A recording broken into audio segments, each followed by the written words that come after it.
Marcie, really, really appreciate it. So, for those of you who don't know, Marcie and I'd like to think we're best friends, but that's just me. Marcie is someone I respect dearly. I value, I learn a lot from her. And so it's a real honor for me to be connecting with her today. So what we were thinking, obviously, Marcie, is we'll roll through a little bit about who you are, give us a high level. I know you're in Jasper right now, I believe, as well. So with the nice Nova sign behind you. So talk to us a little bit more about, your role, who you are, your journey to the cannabis industry, and we'll dive in and set the stage from there. Sure. So you'll have to bear with me a little bit. I'm in a hotel room in the mountains with 3 dogs, so this might get a little weird, but we're here. My journey has not been super linear. It's been lots of switchbacks. My background is actually in HR, and I spent about 20 years in HR in the oil and gas industry, most of which, especially towards the end, was focused on M&A. And mergers and acquisition. And so I did that for about 20 years. Right towards the end of my career in oil and gas, I did a business transformation project on a pipe coating facility, which seems a little strange. Sort of a long story behind it that I'll touch on just briefly, but my dad owned the facility in the 90s. Prior to one of the previous crashes, and we'd bought it. The company I was with bought it several owners later, and it was having considerable challenges. And so it was a bit of my childhood. And so the facility was having a ton of challenges. And so I stepped in to do a business transformation and change management project for about a year and a half, and completely turned it around, and knew at that time that operations was where I was going to go next. And so when I had the opportunity to join Alcanna, I joined in a different capacity than I'm in right now. But it was an opportunity for me to switch industries, which living in Alberta my whole life was not that easy. And so getting an opportunity to do something in a different industry was super exciting. So I joined Alcanna as the Senior Vice President of HR. And the day that I joined the company was actually the day that it was announced that Alcanna was entering cannabis. It was still called Liquor Stores North America. It was completely liquor based. And so it was the day that I started. I was supposed to start that morning at 9 a.m. and I got a call from my new boss asking me to come in a little bit later. And it was just because everything had gone crazy because it was being announced that day.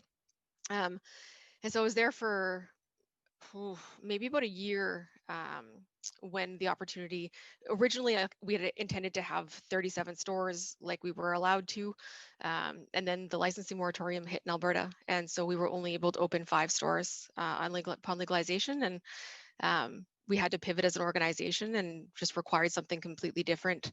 And so I am so lucky to work for Alcanna because they gave me the opportunity to run Nova and really to lead the division. And it's I never look back. It's the most fun I've ever had in my career. I absolutely love it. So it's certainly not the most expected path. That's not where I thought my career would go, but here we are. We can tell how much you love it based on the energy and the smile that you just exuded talking about Nova and Alcanna. And we're going to dive into that in a second a little bit more. So what is your current role right now within the organization? And what I guess, what are the high level responsibilities of what you manage on a week basis? Sure. So I'm the president of Nova Cannabis. And the president of our cannabis division. We now have a second banner, so I'll have to work on that. Day to day, every day is different. Most of my job is really around dealing with the strategic direction of the division. I spend lots of time looking at, our statements and operating statements, and lots of time just trying to figure out where, how we need to pivot, where we're going to go as a business. And the only thing that's constant about cannabis is that nothing is constant, right? So a lot of my days are spent doing that. One of the things that I was always really proud of over the last couple of years is how much time I got to spend with the teams and how much time I got to spend in the stores and, really involved in the business. I know that as we continue to grow that, that's not going to be possible. But certainly for the last couple of years, I was in stores all the time, several times a week, and spending tons of time with the ops team, with Grant and his ops team. That's incredible. And the fact that you can get on the lower level, really understand the action that's happening. We talk about it a lot, right? So for those of you who don't know, I live, breathe, and eat cannabis retail as well within my role. And one of the reasons I've really taken to Marcie and Grant and what they're doing with Alcanna and Nova is because of their people first attitude, exemplified in two areas specifically. One, we just took Nova's new store manager in Toronto out for lunch, and he just was raving about the culture that he came from and the belief that you had in him. And simultaneously, I remember being extremely impressed with how you were running the team, especially when Corona hit, because that's the day I was texting you and we were talking about that. So absolutely, we're going to get to the strategic direction. You know me well. I have an abundance of questions for you, and I know the audience has abundance of questions. Let's take it back to March 16th, 17th. You're opening up stores. Corona hits. A variety of people don't know about their securities, of their future. The world doesn't know about what's happening. But you really buckled down and make sure the employees felt safe, secure, and you were really ensuring that they had a path to success. So talk to us a little bit about what Corona meant to you from an executive standpoint and how you funneled that down to really make an impact on the ground floor with your team. Sure. So, it feels like it was yesterday and a year ago and like all these things. It was tough. It was really, really hard because nobody knew anything about anything, and nobody knew what to expect and how quickly it was going to pass, and what was real and what wasn't real. And so a few things I can tell you that the Grant and I and the area managers and really the Alcanna executive on the whole made the decision very early on that while many of the support functions were working from home, while we figured this out, that we weren't. If the stores were open, then we were working. And in Alberta, we never closed. In Ontario, we closed for one day, and then as everybody in Ontario knows, had to figure out how we were going to get curbside pickup and click and collect and all these things done really quickly. But in Alberta, we never closed, and we were considered essential service. And so and what many people, I guess, might not know about Nova is that Alcanna, who owns the Alcanna who owns Nova and also all the liquor stores, does also run several hundred liquor stores. And so so it's not just the Nova business that we had to think about. It was the entire business. And so liquor and cannabis in Alberta were both considered to be essential service. And so it was a little bit hairy in the beginning. I'd probably say for the first 2 or 3 weeks, Grant and I and the area managers spent most of our time in the stores.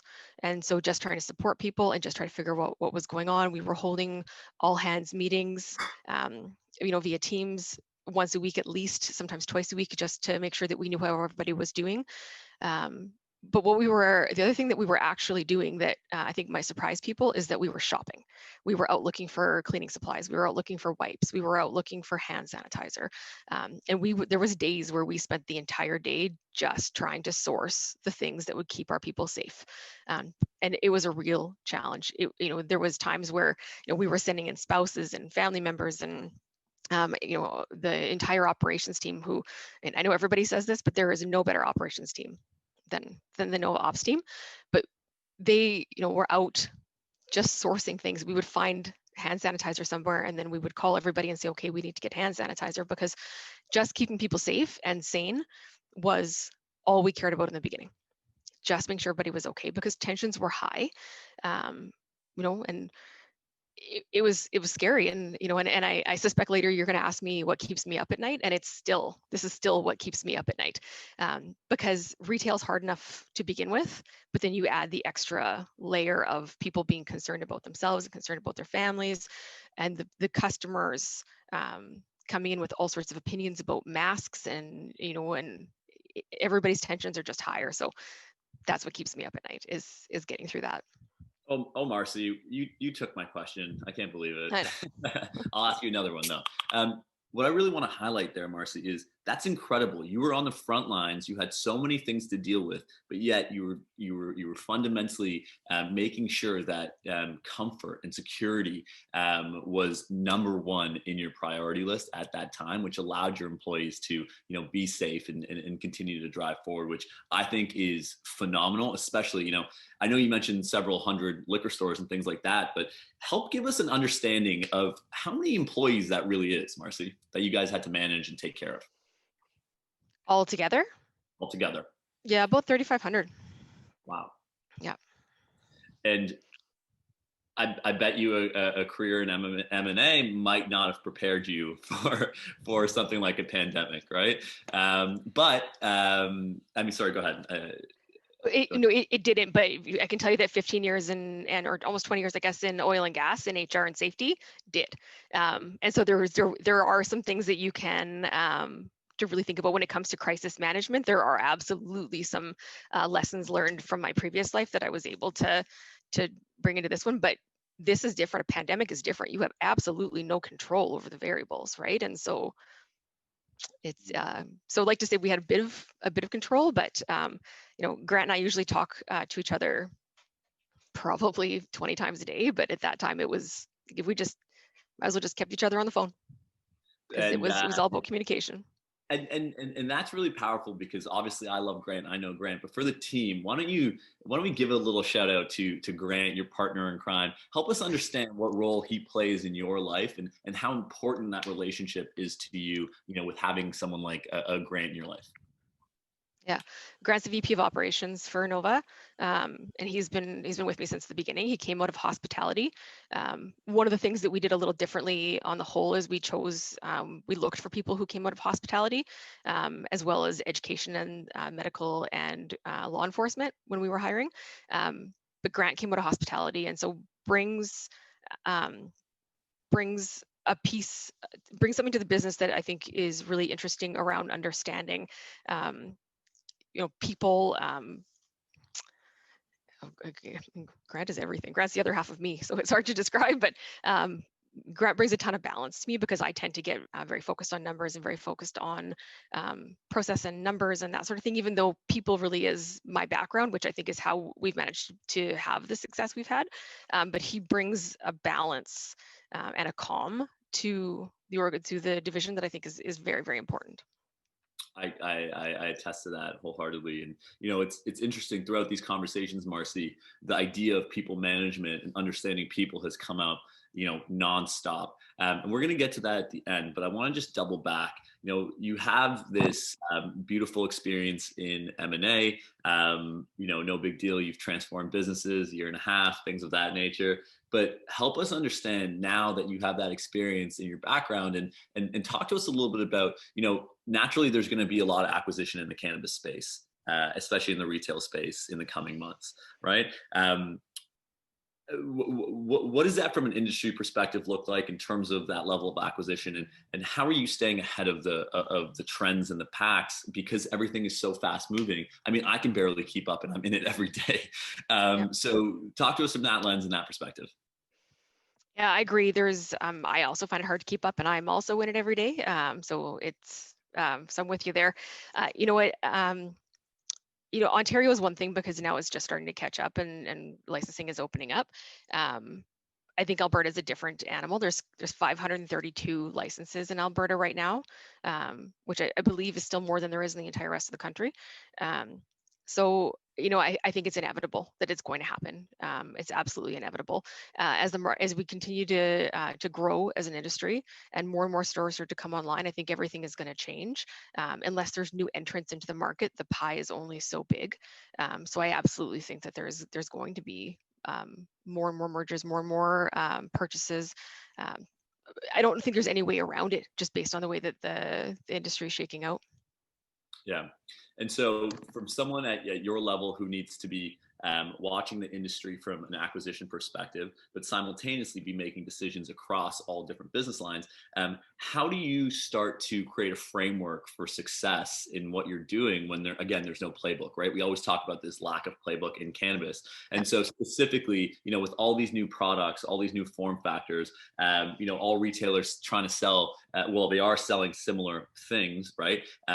There's a ton of choice for customers. I mean, how do you start to create the decision framework for something like even, discount cannabis or something like that? Where does that evolve from? And I guess what I'm trying to get to is, how do you know it's the right decision that's being made, and what factors into that?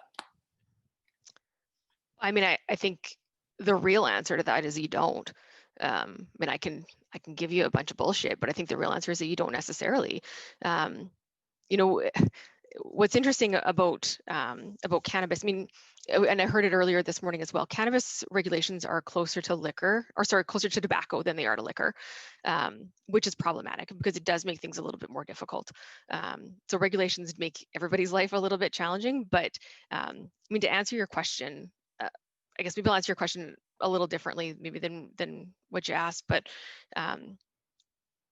in terms of the framework and in terms of how we make these decisions, a lot of it is just having the guts to take a chance, because everything, I mean, there is no boilerplate framework that we can put on top of anything. You just have to try to figure out what's best. And we opened these stores, and the industry opened all these stores with the idea that we knew who the customer was going to be, or at least we thought we knew, and we thought we knew what experience they were going to want. And I think everybody heard the apple of cannabis stores so many times over the last 3 years now.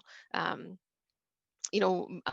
we were ramping up to legalization and through legalization, that we just had to do what we thought would make the most sense and what people were looking for, what the consumer was looking for, what the industry was looking for. In order to win and get ahead, it's going to be how quickly you can pivot and how quickly and having the guts to make some of these really tough decisions. And it's not easy. I mean, when we made the decision to move into the deep discount, I mean, I don't think I took a deep breath for a week, right? It's tough. Yeah.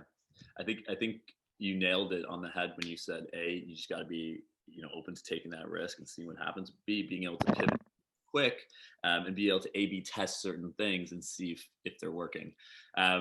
So now on to, the market itself. A year from now, at a top level, it's October 2021. I know it seems far away, but we'll get there at some point. Where is Canadian cannabis a year from now? What are you seeing? What are you preparing for? What do you feel is the state of the industry, and what's next, kind of thing? Yeah. Well, I mean, I think I think COVID is going to do some interesting things to the industry as well. I think we're hopefully going to start to see some more, COVID-friendly consumption methods, and so things like multi-packs with smaller format size joints and things of that nature, I think are going to be, I think that's kind of where it's going to go. Some of the trends I'm hoping that we see. I mean, it's tough, right? And I know most people are here because I've been hearing about Ontario all day, and Alberta is a bit of a different market than Ontario. I mean, there's a lot of stores in Alberta. There's a lot of licenses. So I think that it's a tough question to answer, and because in the middle of COVID, because I mean, I don't know if we're seeing an end to the pandemic yet or not. I don't, certainly not so far, but bit of a tough question to answer. But I think what we're going to see, and what I hope we're going to see, is now retailers and LPs responding to what customers are telling us, and instead of what we thought, and so in the beginning, we, when we chose accessories, we chose them based on what we thought people were going to want, based on how we had our store set up. Everything was these, clean lines, and we were trying to elevate it and remove stigma and all these things. And turns out people want a bong with pineapple on it, right? And so but just really being able to pivot on some of those things. I think that what's going to be important for the industry is really starting to look and see what consumer feedback looks like. I agree. And I I mean, it's funny because, the consumer kind of still doesn't know what they want, but nonetheless, being able to guide them, listen to them, create that relationship, and get that feedback wheel is so important for us as an industry to be able to move forward. So with that, I mean, with your background in HR, and now kind of at the head of Nova, if I'm someone looking to come into this space today, Marcie, what kind of skill sets do I need? What do I need to be prepared for, not only from a skill set perspective, but also from the perspective of, where this industry, like we just talked about, is going? I mean, what do I need to know? What can I start doing today that would, get my foot in the door, but also get someone like maybe your attention, Grant's attention? Tell us a little bit more about that. Yeah. You know what I'll do? I'll tell you a story. When the pandemic first really hit, and all the networking events and all the events were becoming virtual and all being canceled, I was attending a thing. It was called a Zoom Saloon, and it was every Friday, and it was a bunch of business owners and CEOs from businesses in Edmonton were getting together on a Zoom chat and having a drink and just sort of talking about their week and the challenges that they were facing. And really incredible group of people. But one of the regular attendees had invited his son along, and his son is a fourth year marketing student, and invited him to come along, and we would kind of branch off into these rooms, and he and I ended up in a room together. It was just him and I. And so I talked for a minute about cannabis and what I was doing, and turns out he was actually quite familiar with us and quite familiar with the industry. He then proceeded to send me a pretty long, well-written report, including an executive summary of all of the things around marketing that we weren't doing, that we weren't hitting the mark on, which I thought was pretty ballsy and also pretty fantastic. So we had him distill it down into a PowerPoint presentation. He presented it to Grant and I and a couple other people, and we hired him because he showed the initiative to tell us.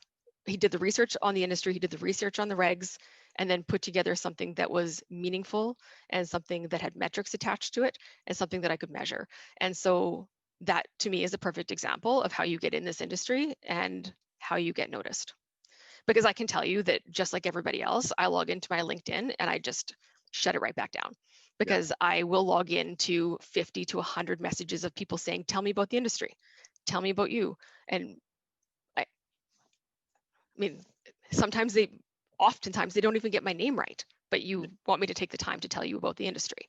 And so something like the story I just told about Mark, I mean, that's how you get noticed in this industry, because, as we heard in the HR discussion, like I said, a couple of hours ago, there isn't really, there's some courses now, but there's not really anything that you can draw from in terms of, a program that you may have taken or even deep experience in the industry, because the industry is only really legally 2 years old.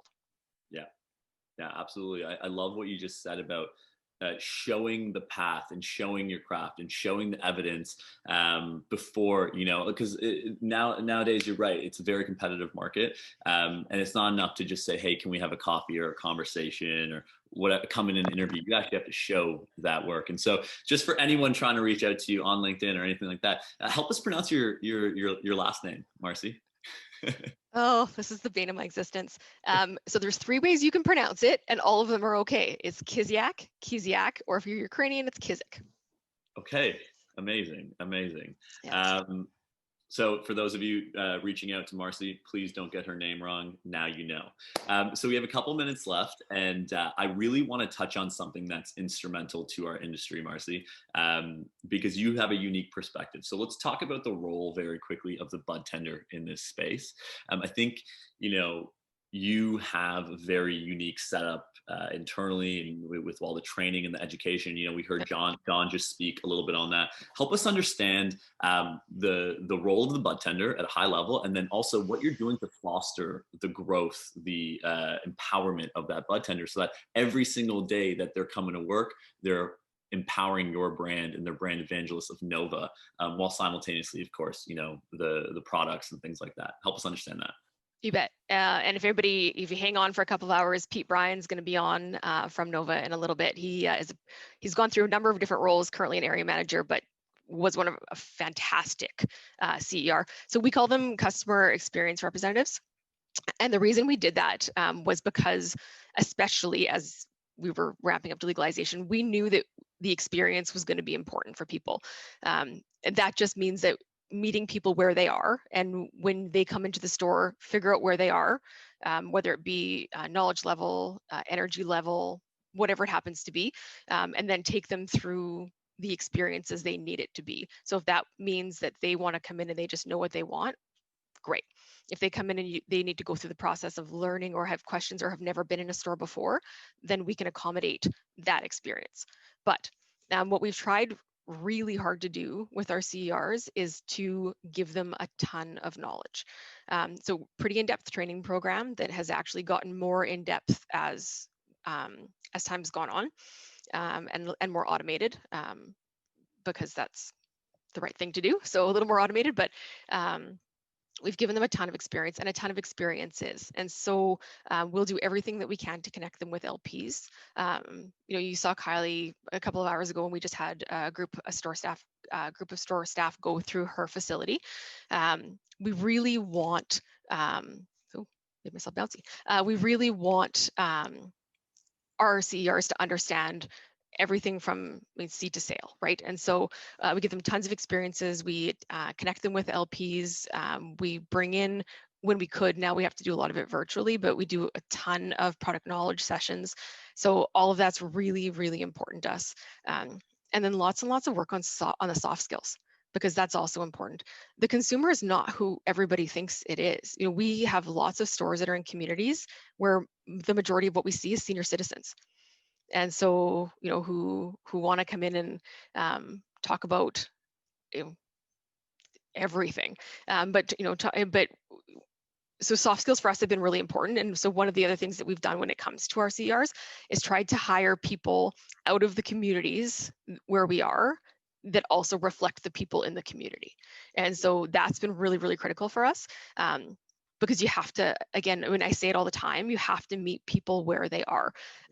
Which, as you know, on the podcast that you did recently, when you talk about Sephora and the 2 different color baskets, like, that's exactly right. Is you have to meet people where they are and then accommodate what they're looking for. So with our CERs, that's really what it is about, is learning how to accommodate what the customer is looking for. I love that so much, because I can tell you firsthand, Marcie, I've been into a couple stores recently and no one ever figures out where I'm at first and foremost. They're not level setting with me. And then secondly, the emotional intelligence and soft skills accompanying the tonality, the ability to ask layered questions, when to ask those questions, how to ask them. That's so hyper important, because I always use the example of my mom going into a store versus myself going into a store, 2 very different experiences. And my mom might not come back if she has, a poor experience the first time, but she might be an average or a customer for life if she has that good experience. And so that's why it's so powerful. And I really love the training and investment you make in your employees. And it really shows in the grand scheme of things as how you're building out. And we have 1 minute left, Marcie. This has been fantastic. As always, I always learn from you. Anything you want to just share, for the audience before we let you go? I think I want to share the audience. Yeah, hang in there. COVID is hard on everybody. And in Alberta, we're COVID and recession. So it's hard on everybody. So take care of yourselves and take care of everybody else. But take care of yourselves first and just be kind. I love that. Kindness has been woven out throughout these panels and this weekend. Kindness is currency. That's epic. Marcie, thank you so much. I will talk to you a little later. Enjoy the rest of your time with your dogs. And again, if anyone has any questions, please reach out to myself through, CanMar. Don't message Marcie on LinkedIn because she's not going to respond. I'm just kidding. I might, if you get my name right. Might. It has to be very compelling though. Take care, Marcie. Appreciate you. Cheers. Bye. Thank you.